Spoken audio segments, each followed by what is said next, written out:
I'm Allison and I play the trombone. It's been a while on my main channel, hasn't it? Since I've done like a video, I guess.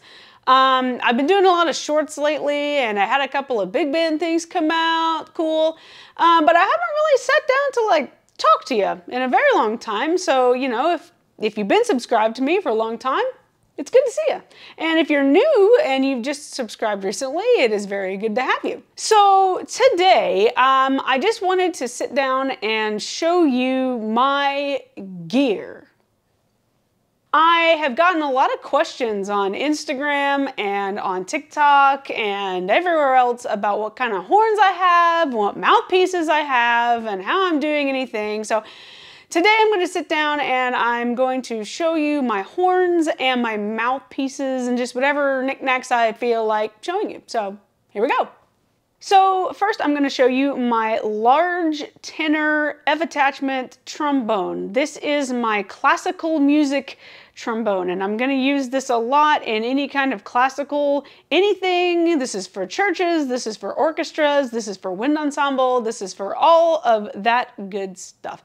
And I just got this trombone last November. I went to Greg Black himself, the Greg Black of Greg Black Mouthpieces. I went to their shop and I tried out a whole bunch of parts and I finally got myself this trombone. This is a Shires custom trombone. And basically all that means is that the bell here and the F attachment with the trigger here and the slide, all of these things are interchangeable. You can change them out even now. It's really, really easy to do. And if you can see, actually, you might be able to see that there are some of these tiny little sort of attachment screw thingies there, and then there's a big one here, and you would just unscrew these and then just take the bell off, and that's all you have to do. But I only have this set up, so it doesn't really matter to me. I love this horn quite a bit. This is a T47 slide. This is an axial valve attachment, and I have the Colin Williams signature bell. And I tried again every configuration at the shop, and this one for me gives me the best sound in all of my registers. I sound great high and I sound great low and I sound great everywhere in between. And the really important thing for me is that it gives me a ton of responsiveness that I did not have before, especially in the lower register when you have this trigger pressed and you're playing into that like low F range. It's much, much better here. I can put a lot of power into it. I mean a lot. And the sound never wavers or bumps or spreads or anything. It's just a really, really nice horn, a beautiful sound, and I'm just incredibly happy with it. So this is the Shires. Okay, and you've probably already seen or heard about my other horn because it's the horn that I play the most on my socials, on Instagram and on TikTok and in my YouTube shorts. You've been seeing this horn actually more for the most part than the Shires, and that is my King. It is a King 3B concert. It's not 2B, it's not Super Silversonic, it's not any of those. It's a King 3B concert. And I got this King 3B concert way back when I was in middle school. A neighbor actually gave it to me. And he said he'd had it for a long time. He was never playing it. It was collecting mold. And he saw that I was making all state and district band and I was practicing very hard. And he said, you know, I think you will use this better than I am right now. Take it. And to this day, I have played this horn. It's the horn I have the most history with. I've done countless marching band games and competitions. I've done jazz bands. I've done solos. I've done all kinds of albums. Heck, my first album, See the World, most of it was done on that very same King 3B, contrary to what you might think. That playing doesn't sound like King 3B playing. It sounds maybe more like Shires playing, but rest assured, that whole album is pretty much the King 3B with the exception of the low stuff, which is my Bach trombone that I'm not even going to show you today because it's not part of my normal gear.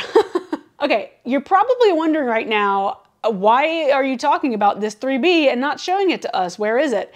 And that's because I have to tell you what I had done to it. So last week I went to my brass tech, and if you didn't know, my brass tech is Scott Sweeney of Sweeney Brass in Raleigh, and you should absolutely see Scott if you haven't. He's a phenomenal, phenomenal brass tech. transforming horns into these amazing custom builds that just blow my mind every time I see them. So I knew if I wanted to have something done, I should go ahead and take the opportunity, go to Scott, do some stuff to it. So I did. I brought the King in last week and we decided that on the bell section, we were going to do a satin finish. And then I also had a custom counterweight done, and also there's one more little tidbit that I'll show you in a second.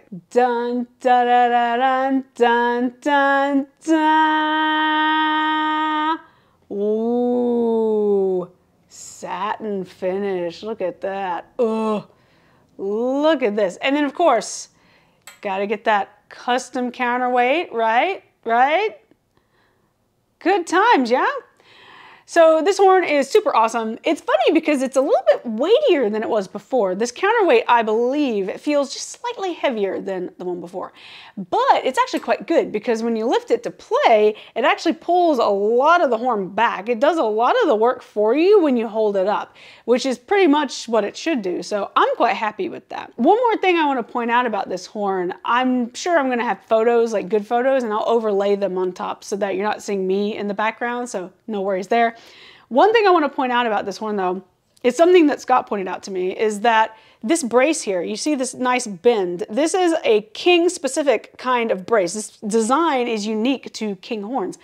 So I didn't want to lose that because this King has been through a lot with me and I wanted to keep the integrity of the brand. I want this to be a King horn still. So we kept that, but then also I wanted to do something a little special. So he actually procured another brace from another King and he actually put it here, the opposite direction, if you can see, right? Here and here. So now we have this unique sort of design going along with the counterweight, and I am just over the moon about this, y'all. I think this is great. If you're wondering what this design might be, I'm sure you've had that cross your mind. Now, you may think, oh, she saw Christopher Bell's trombone. That's actually not the case. I actually designed this after my necklace that is hidden under here. But if you can see barely, I'll just zoom in a lot. This charm on my necklace that I've had for a very long time, I decided to design this counterweight after the charm on my necklace. So that's where it's from. I wanted something to be kind of uniquely me, but not too, you know, not too wild. So those are the two main horns that I'm using right now. It's the Shires Custom and the King 3B. Now I do have at least one other horn somewhere. I do have one more trombone that I use kind of occasionally because, to be quite frank, this is not a very good horn. I just kind of have it. And that is this Jin Bao alto trombone, which you can see here. And I know it might be a little hard to tell because I don't have something to compare it to right next to it, but this is actually a much, much smaller trombone than its larger brothers and or sisters. And I mainly use this whenever I have something really, really high that I think makes sense if I'm doing an all trombone ensemble where I need something up there. But, you know, it's not very practical right now, mostly because this horn's not very good. So I use it on occasion, and I used it for one track on See the World, and every now and then I'll pull it out, but because it's not very good, it's not really my go-to. But I do have it, and I do use it for some things. Okay, so now that the horns are out of the way, I want to show you what mouthpieces that I am rocking right now, and that's very important. Mouthpieces for trombone players are a very, very big deal.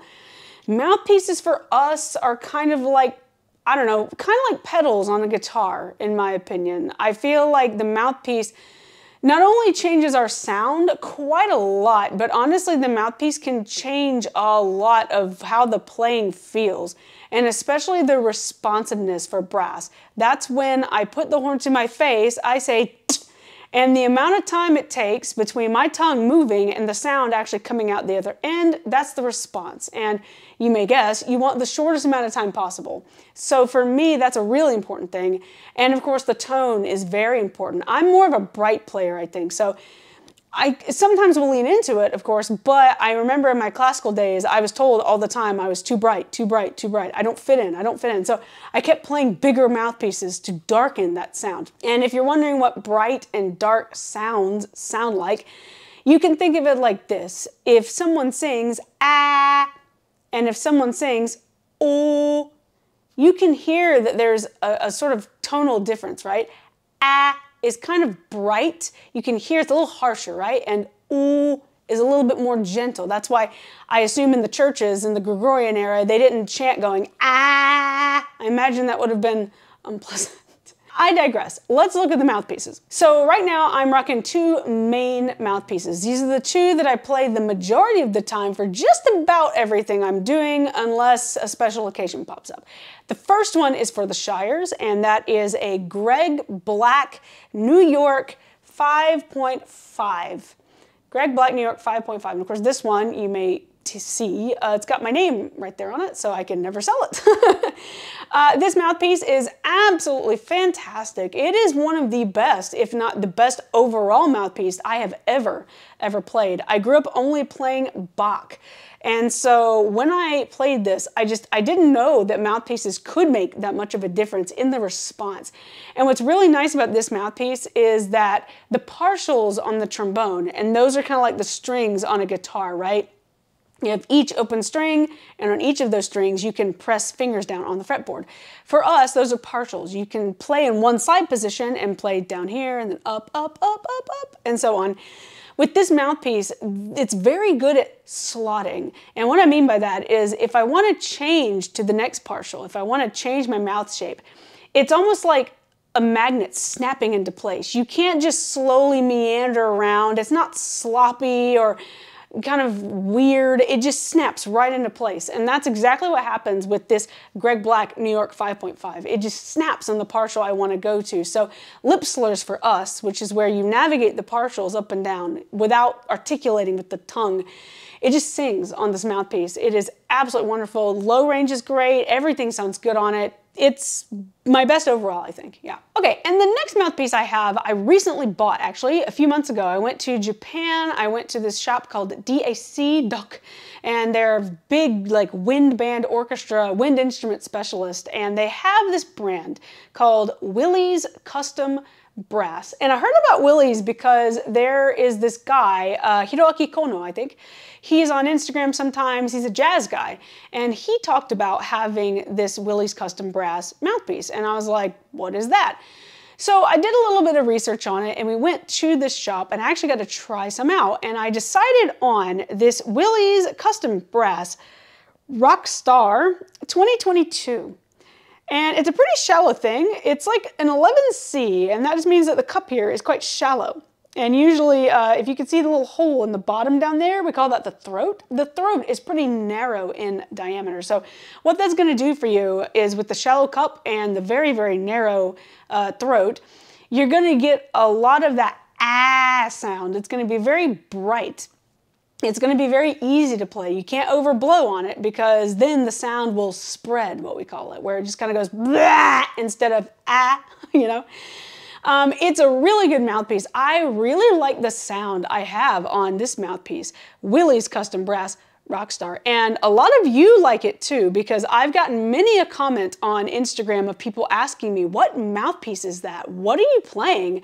What is that mouthpiece? So y'all must like it as well, because yeah, I've gotten a lot of input about it. So this mouthpiece is great. It's not very good for low range though. It's a lead mouthpiece, right? So you're not gonna play super low stuff with it because the cup being so small, it's hard to get a very full sound down below. It's not gonna sound like oh, it's gonna sound like because the cup, it's just not big enough to take in enough air to be able to get that really big sound out. And low range does take a lot of air.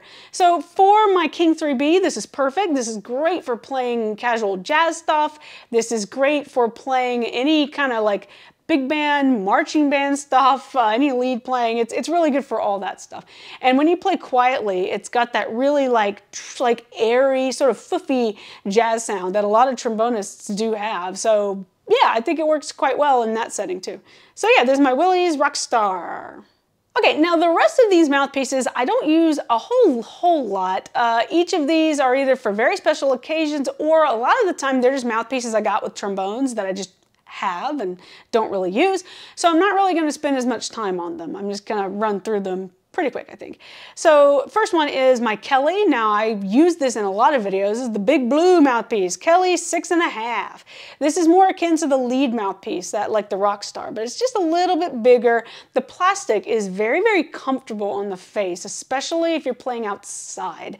So I really like it for that. And I like the look of it too. Again, I've had a lot of people ask me about this one because it's unique. It's a color. We like those. So I play on this one on relatively decent occasion. Next up is my Bach tenor trombone mouthpiece. This is a Bach 4G. Now I said before, I play on a Greg Black 5.5. This mouthpiece here, it's around the same size, if not just a little bit bigger than the 5.5. So the cup is just a little deeper. The throat there at the bottom is just a little bit wider, a little bit bigger in diameter. And this is the mouthpiece I played a lot on in college because, as I said, my sound, according to everybody, apparently, was too bright for everyone. So I was trying to combat it with this mouthpiece. However, I failed a lot because this mouthpiece, you may guess, takes a lot of air. It takes a lot more air. It takes a lot of muscle strength when you're playing in the high range also. And I just didn't have that air strength, and I also didn't have the face strength. So I did like the sound I got on this, but I just didn't feel like I was able to play up to that level at that point. So I don't really play much anymore, but I will pull it out on occasion. Bach 4G. This one is a Bach. It's a brand new one, and it's a Bach 1.5G. Now this is not a tenor trombone mouthpiece. This is a bass trombone mouthpiece. So the cup is very, very, very, very big and deep. If you can see how big that thing is, honk. This is very, very good for low range. So the only reason I bought this is because if I'm playing a trombone arrangement, I need to play something really low and my low range isn't good, or I need to stay down there for a while, or maybe I just need a bigger sound down there. I will pull this sucker out and just honk, honk, honk, and then I'll put it right back on the shelf and I'll never touch it again because I'm not a bass trombone player. I don't care. This is a cheap mouthpiece, and that's totally okay. We do this all the time. Brass players have tons of mouthpieces because if you need a result right now in this very specific situation, you get the tool that's best for the job. That's just life, right? So this is one of those tool mouthpieces, Bach 1.5G. All right, next up we have the next Bach, which is a 5G. Now I had a 4G before, right? And this is a little bit smaller than the 4G, not too much. So the cup is a little bit less deep and the throat is just a little bit more narrow. But the thing about this 5G though that's different than all the others we've seen is that the shank here, actually not all the others, the Kelly I believe is also a small shank. And that means the little sticky end that you stick it into the trombone with, this is smaller in diameter than a large shank instrument. My King 3B is a small shank and my Shires is a large shank. You have to make sure you get the right mouthpiece because unless you have an adapter, a small shank is not going to fit in a large shank. It's just going to fall right out. And conversely, a large shank, it just won't even go into a small shank slide. So you got to make sure that that is correct. Anyway, this 5G is very, very famous for us because this is the mouthpiece that pulled me through my first album, See the World, for trombone quartet. I played the majority of parts on my King 3B with this mouthpiece. This mouthpiece, being larger, again, means you can put more air into it and it makes the sound a little bit darker than it would if it was on one of those lead mouthpieces. On occasion, I would use a 6.5, like the Kelly, the blue one. I would use that one on maybe the first trombone part, the high one, so I wasn't straining too much. But overall, this is the one that gave me that sort of like, oh, sort of darker concert sound that I really wanted for See the World. So this one's been through a lot. This one is, what is this? Oh, okay. This one is an Essie Shires 5G, and I bet you can't even begin to imagine why I have this. I have used this like twice.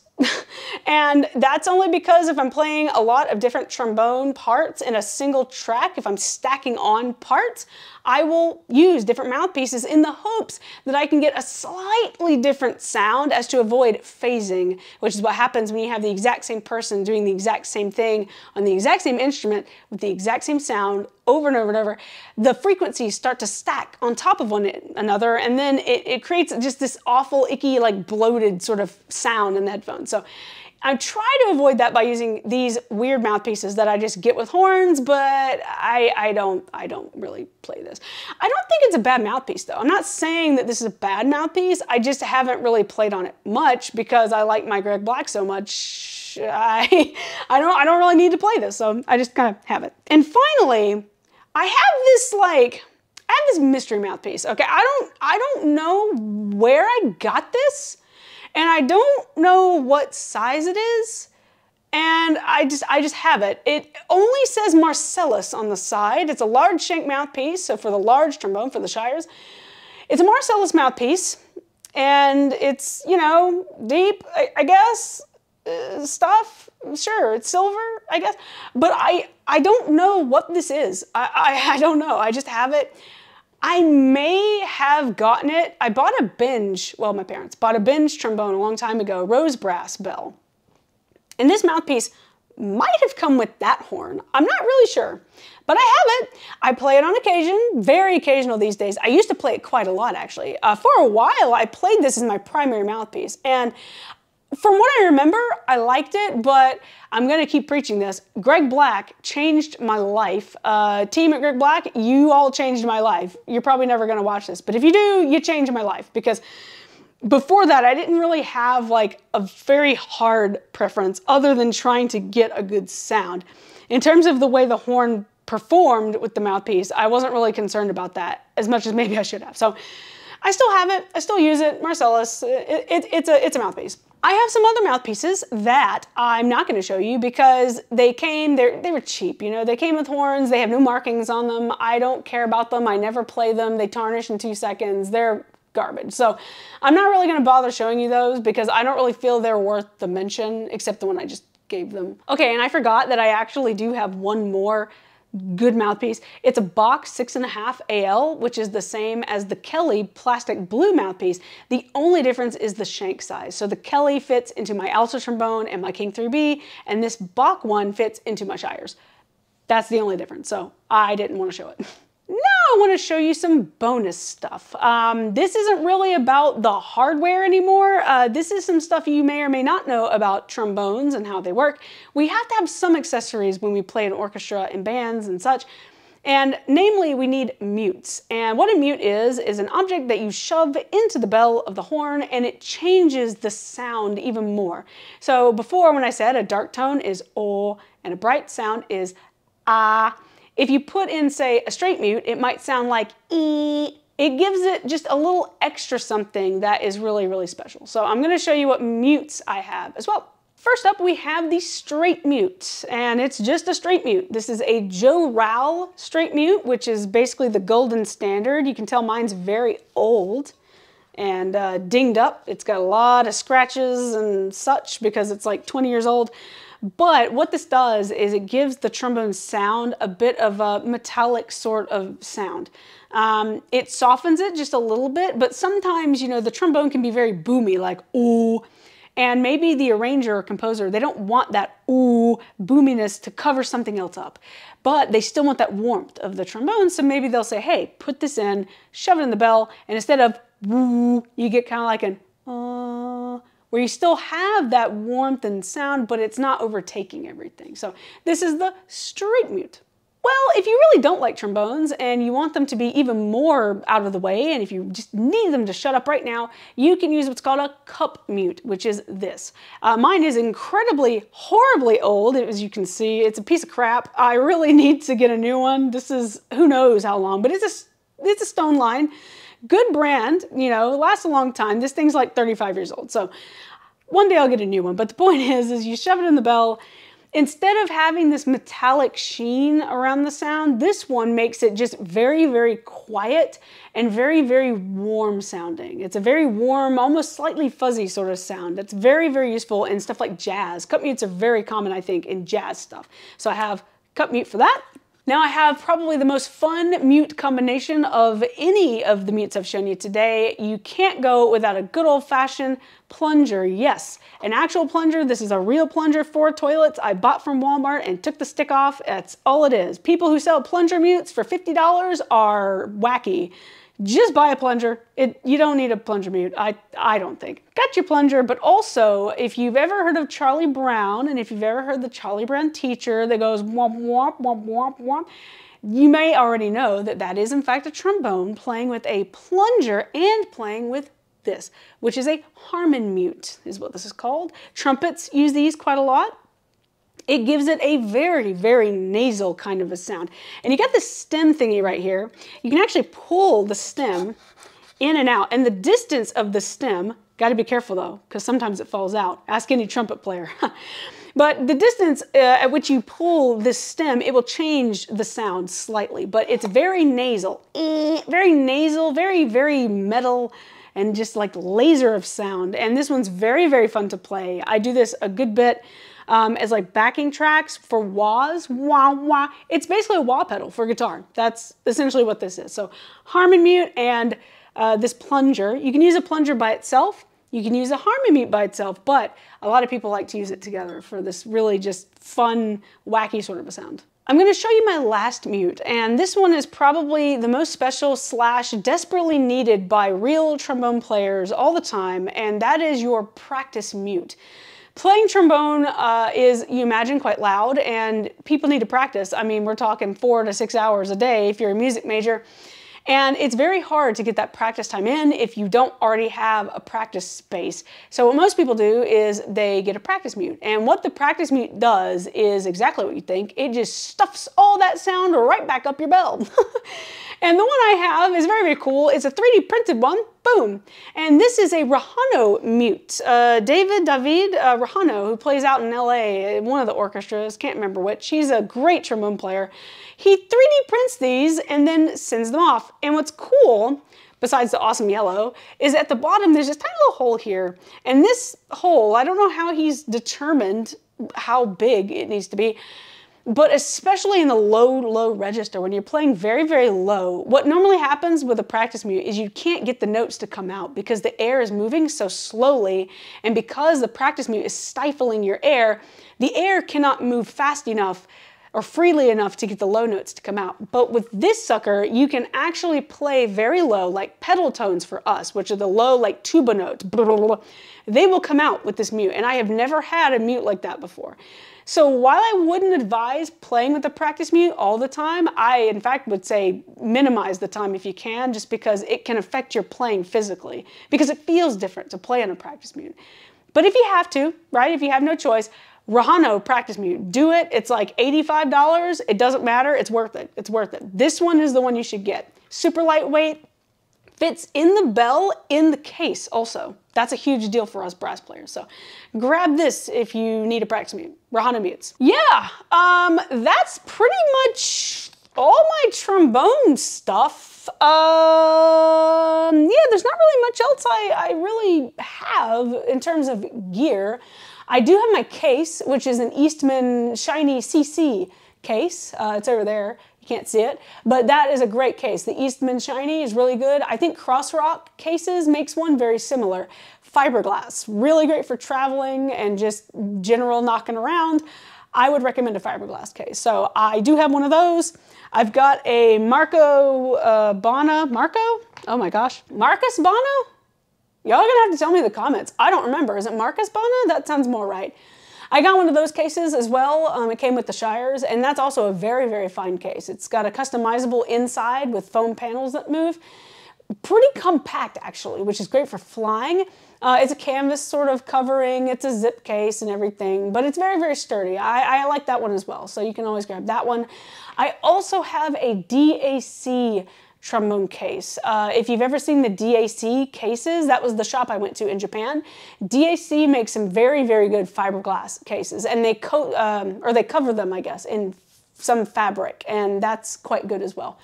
So yeah, those are my 3 case choices. Shiny CC by Eastman, Marcus Bana, pretty sure it's Marcus, and the DAC anything from them. They make good stuff. I think that's it. There is one question though about gear that I get asked a lot as well, and that's what DAW I'm using, my digital audio workstation. So I'll also let you know about that. I'm a big user of Reaper. Reaper is by a company called Kakos. It's like $60 one time for individuals and such. It's a very, very powerful program. It's very daunting at first. It's not very intuitive, but it's incredibly customizable, and that's a huge deal for producers. Really, really great program. There is a video series on YouTube by Kenny Joya. If you just type Reaper Mania, you can take a look at it and just sort of see what the program is about, how you can customize things. Comes with a lot of plugins. So if you're interested in making music, but you don't really know where to start and you need a program just to kind of get you on your feet, Reaper can be a really great way to do that. So I use Reaper for that. I use, you know, Adobe for everything else, just because my husband and I, we have the subscription, so I just use Premiere and what have you.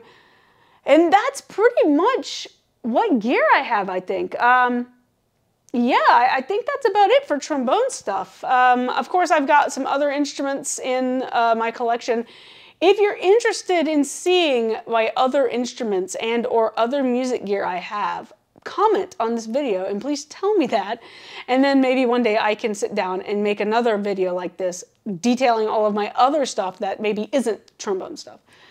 But yeah, I think that's about it. If you have any questions about any of my gear, if you have any questions about how to choose gear for trombone especially, let me know in the comments, you know, ask me questions because I really like to answer them, believe it or not. But yeah, other than that, I think that's it for me. Hope you enjoyed this video and I'll see you in the next one. Bye! How creepy can it get at the end? What was that noise? Gross.